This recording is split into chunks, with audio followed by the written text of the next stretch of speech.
and welcome to our morning edition of Arirang News. We begin with these stories making the headlines at this hour. South Korea's top security advisor says the Lee administration plans to focus on resuming dialogue with North Korea next year, noting that the government will continue its role as a pacemaker for potential talks between Pyongyang and Washington. Meanwhile, the presidential office in Yongsan will return to Cheongwade before the end of this year. U.S. Defense Chief Pete Hegseth has urged allies to raise their defense spending, saying model allies like South Korea will get special favor from Washington. He added that those failing to do so could face consequences.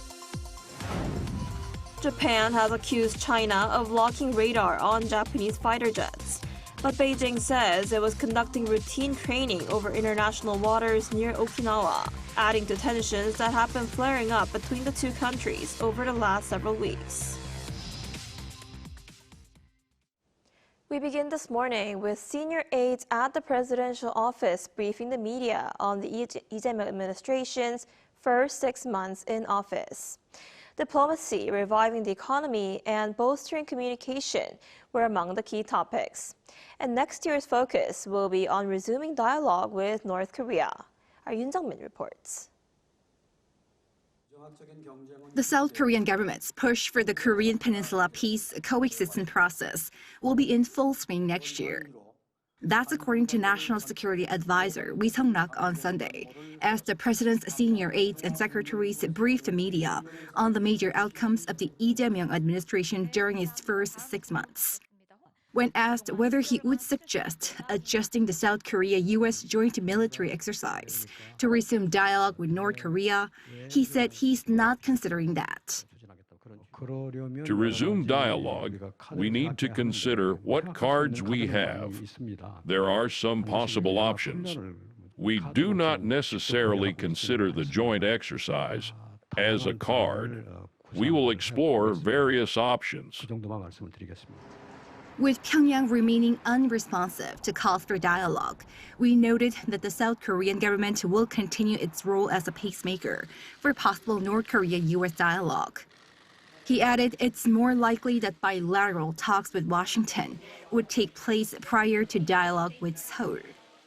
On the recently announced Korea-U.S. joint fact sheet, the top security office said 3 task forces have been formed on uranium enrichment, nuclear power submarines, and expanding the defense budget.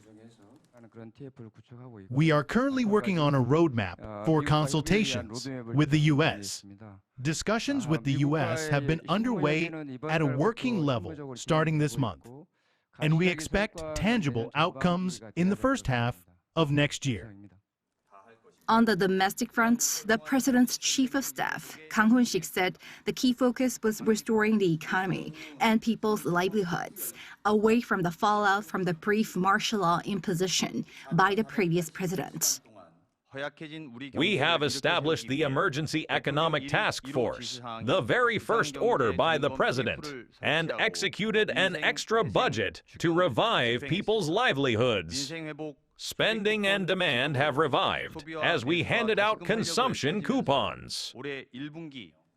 Another focus during the past half year was bolstering communication with the public, including televising live weekly cabinet meetings in full and holding town hall meetings. And to end the Yongsan presidential office era, the top office will return to the Cheongwade, the former presidential compound, within the year, with packing and moving expected to be completed around Christmas. Yoon Jung-min, Arirang News. Meanwhile, U.S. Defense Secretary Pete Hegseth mentioned South Korea as an example of a model ally that will receive special favor from the United States for its commitment to increasing defense spending and taking a leading role in its own security. Our Park Chun-an has the details. U.S. Defense Secretary Pete Hegseth said during a speech at the Riga National Defense Forum on Saturday that Washington will grant special favors to model allies, including South Korea. Hegseth explained that countries that step up to share the cost of collective defense fall into this category. and added that those failing to do so could experience repercussions. Model allies that step up, like Israel, South Korea, Poland, increasingly Germany, the Baltics, and others, will receive our special favor. Allies that do not, allies that still fail to do their part for collective defense, will face consequences. He also hailed South Korea as a model nation that meets the new global standard under U.S. President Donald Trump's presidency. And just last month, South Korea committed to spend 3.5% of GDP on core military spending and assume the leading role in the ROC's conventional defense. At the same event, Hexes clarified that U.S. policy toward China aims not for domination, but for a balance of power, adding that the U.S. will pursue wider military-to-military communication to ease tensions between the superpowers. The second line of effort for the War Department is deterrence against China, through strength, not through confrontation. As I said at Shangri-La earlier this year, we're not trying to strangle China's growth. We're not trying to dominate or humiliate them. Not dominating China, but rather ensuring they do not have the ability to dominate us or our allies. Hex's speech followed the White House release of a new national security strategy last Thursday, which outlines the Trump administration's focus on protecting the U.S. homeland, reinforcing its role in the Western Hemisphere, deterring conflict over Taiwan, and urging allies and partners to take on greater security responsibilities. 박준환, Arirang News. So as we just heard, the United States is now urging its allies to raise defense spending. And there have been concerns over Washington's recently released national security strategy, with some viewing North Korea missing from the document as a possible shift in U.S. priorities. For more on this, we're joined today by Mason Ritchie, Professor of International Politics at Hankuk University of Foreign Studies. Professor Ritchie, thanks for joining us this morning. Great, good morning. So U.S. Defense Secretary Pete Hegseth said, like we just heard, model allies like South Korea, that take more responsibility for their defense will get special favor from Washington. What does that tell us about how the Trump administration views its allies? Well, I guess the first thing I would say is, be careful in the sense that you can be in favor at one moment under the Trump administration and then be out the next. Certainly now, things seem to be stable and in certain ways, moving in a positive direction, at least from South Korea's perspective. If you're interested, in building your military out more through increased budget outlays, obviously developing possibly these nuclear-powered submarines and the uranium enrichment capabilities that come along with that. But let's not forget that this trade extortion over the last 9 months or so with the United States, has also been done under the banner of South Korea being a favorite ally. So I think the second major point I would say is that it's unclear how valuable it is sometimes to be a quote unquote favorite ally of the United States, and it may not get you what you expect. And we can see that even right now with Japan, which has not received much visible support from the United States during this recent spate of rhetorical aggression from China after the Prime Minister brought up the point that a massive attack or a change in China's posture towards Taiwan would be an existential issue for Japan, which is more or less longstanding policy, and yet China reacted very aggressively, and the U.S. hasn't been there really to support Japan. And so, what does it mean to be a favorite ally in the United States is sort of an open question right now. Right, and the issue of North Korea was left out of the Trump administration's newly released national security strategy, and that raised a lot of concern here in South Korea. Does this mean the United States no longer sees North Korea as a top priority anymore? The short answer to that, I think, is yes, although, I think one could make the argument that that has been the case for a while. both under Trump 2.0 and even under the Biden administration. But I think the important thing to keep in mind here is that also may change, and the national security strategy doesn't really mean much in many instances. In terms of issue level engagement by the U.S. It's important as a document that provides us with some insight into the mindset of the administration. Obviously, it tells us something about its broad priorities, which of course included, China and a very surprising,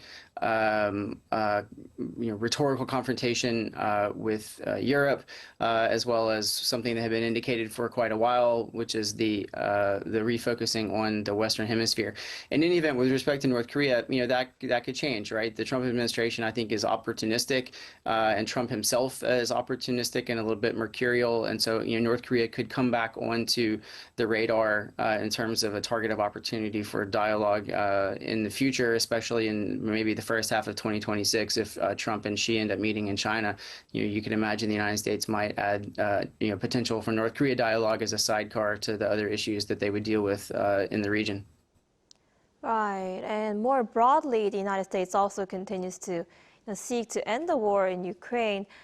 But recent talks between U.S. and Ukrainian officials in Florida ended without any breakthrough. Are the two sides moving further away from ending the war? I'm not exactly sure which two sides you mean. If you mean the U.S. and Ukraine, they're not at war. So, I mean, the Ukraine and Russia, don't seem to be finding any overlap in the possibility to find an end to the war, and that's entirely due to Russia, so far as I can tell. And in that sense, I think the United States is not successfully brokering a deal, and that's largely because the United States isn't sufficiently supporting Ukraine, either monetarily or with weaponry, in order to defend itself, such that Ukraine can impose losses and costs on Russia sufficient to drive Russia to the negotiating table.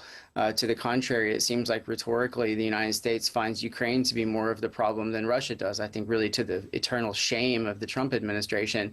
Until the United States gets tough on Russia, or until China starts to get tougher on Russia, or until Europe steps up even more to the plate with weapons, it's hard to imagine how Russia is going to fold and come to the negotiating table. And so therefore, it really becomes a question of who gets attrited first. Is it going to be Russia, which starts to have manpower losses and sufficient financial difficulties that Putin feels obligated to come to the table? Or is it going to be Ukraine through all of the various sacrifices and horrors that it's going through, and the manpower losses and the material losses that it's experiencing? All right, and speaking of that, some analysts say Zelensky faces a choice between a bad deal and no deal at all. Is Ukraine giving up land for security the only possible way to end this war, and what options does Ukraine have? Well, I think that our understanding, I think, from the last several weeks of diplomacy. And I should say diplomacy. I mean, honestly, what the Trump administration doing isn't really diplomacy. But these last couple of weeks of supposed deal making, which have not seemed to result in anything, seem to indicate that Zelensky might have come around a little bit on some of the trading land for a cessation of hostilities.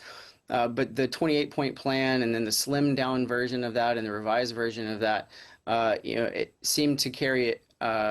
Too many sacrifices on Ukraine's part. And I think that the main principle, among others, in terms of a land ceding, would be if Ukraine is being asked to surrender territory that Russia doesn't currently control. If Russia ends up administering de facto land that it has already taken from Ukraine, that's one thing. And I think Ukraine could probably be persuaded to do that if there were other security guarantees and other things in the deal. But if Russia is going to be given additional land in Ukraine that goes beyond the line of contact and the line of control that Russia has currently, I think that's a deal breaker for Ukraine if things continue on the same trajectory they are now. Now, you ask about cards. Ukraine has a very bad hand to play. And there's no doubt about that. And the more that the United States withholds support either diplomatically or militarily or financially, the worse that is, unless Europe or other partners step up and assist Ukraine more. By the way, one of those could be South Korea. We haven't seen the administration here moving in that direction in any way, but it doesn't matter necessarily for Ukraine where that assistance comes from, but it's going to have to come probably from somewhere in order for them to impose sufficient costs on Russia to back out of this war. Right, we'll have to see how that plays out. All right, Professor Ritchie, thank you so much for your time today. We appreciate it. Great, thanks for having me.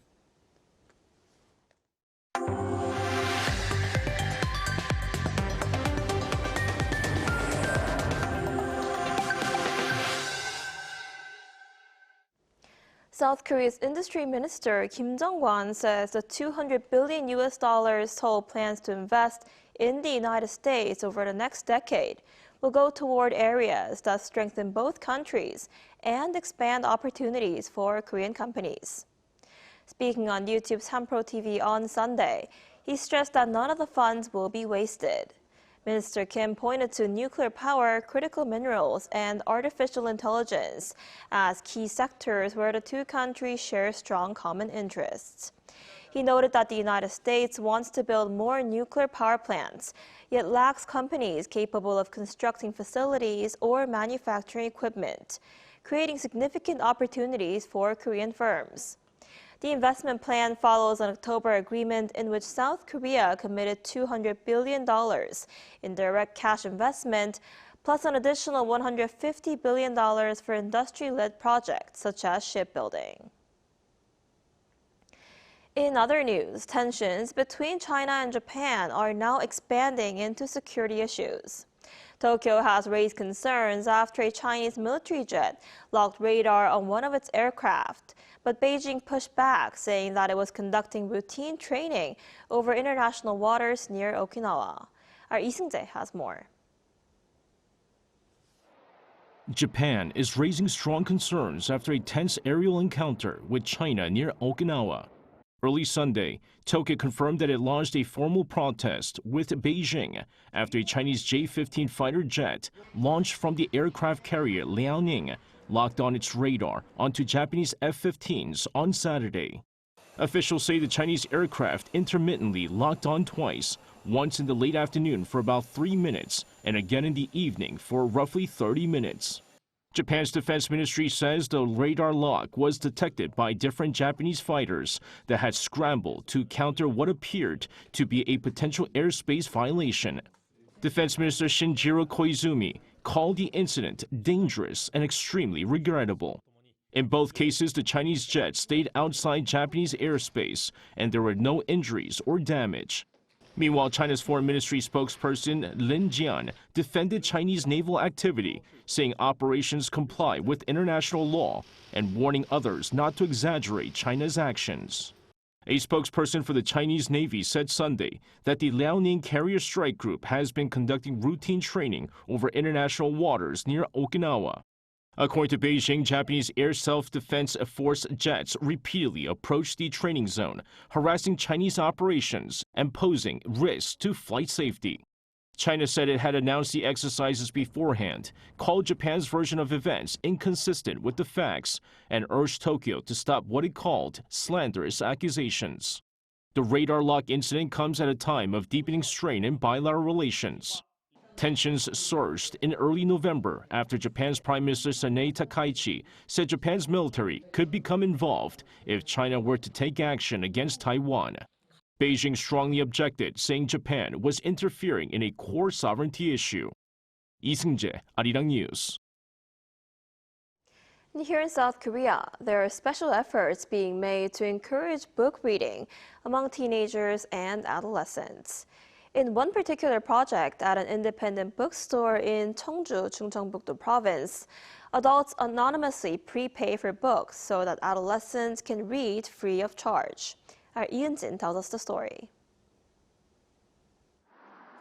A notice put up at the entrance of this small independent bookstore says that adolescents can take books for free.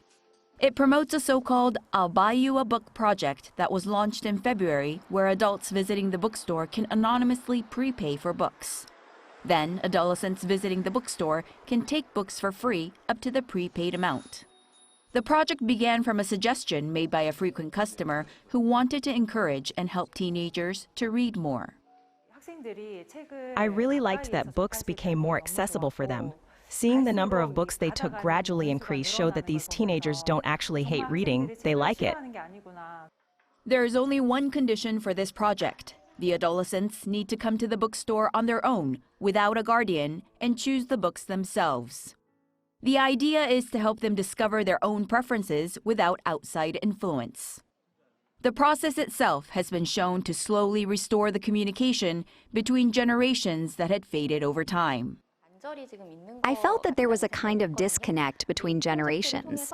But through this project, the students receive warmth from the adults' donations, while the adults feel that they are investing in the future.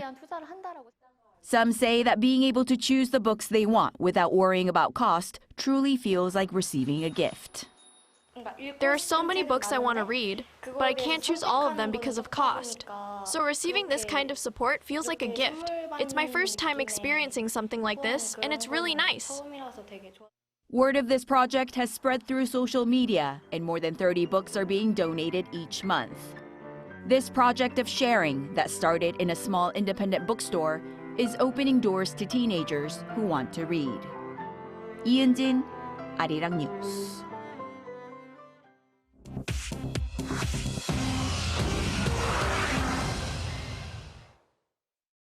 Good morning, I'm Chu Ji-hyun, and this is The World Now. In Russia, the Kremlin publicly welcomed President Donald Trump's new national security strategy, calling it, quote, largely consistent with Moscow's vision. The 33-page document released in Washington this week warns of Europe's potential civilizational erasure and said the U.S. should focus on resistance to Europe's current political trajectory. But it did not cast Russia as a U.S. threat. Kremlin spokesperson Dmitry Peskov on Sunday described the shift as a positive step. Meanwhile, the U.S. and Ukraine wrapped up 3 days of talks in Florida aimed at drafting a peace deal. But hours after those talks ended, Russian strikes were reported in Kremenchuk and other regions of Ukraine. In the West African country of Benin on Sunday, the government said it had foiled an attempted coup. This came hours after soldiers appeared on national television claiming to suspend the constitution.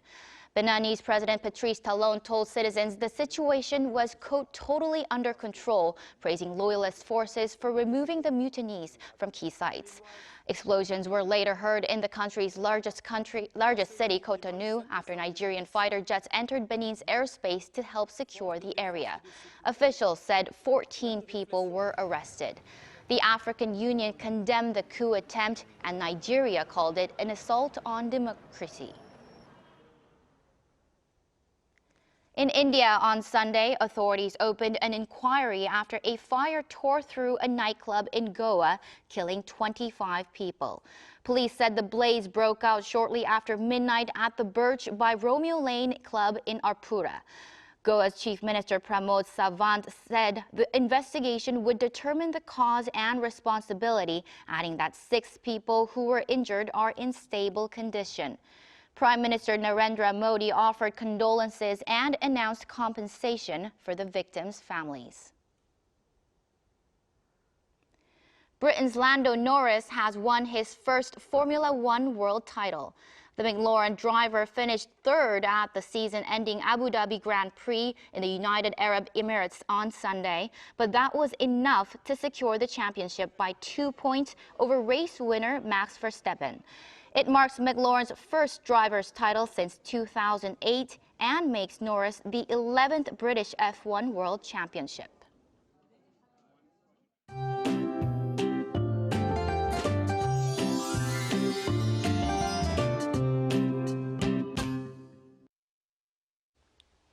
The weather has been swinging back and forth lately. If you dressed based on yesterday's mild weather, you might easily catch a cold today. Cold air moved in overnight and the temperatures won't climb much even in the afternoon.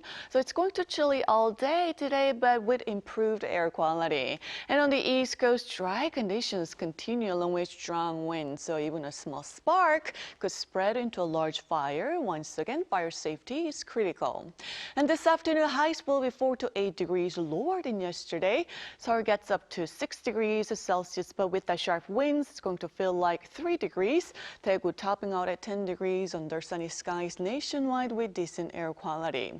Now, we are not expecting any severe cold this weekend, but tomorrow morning we are waking up to -2 degrees here in the capital, and we're looking at a mix of rain and snow this week, so please keep an eye on the updates.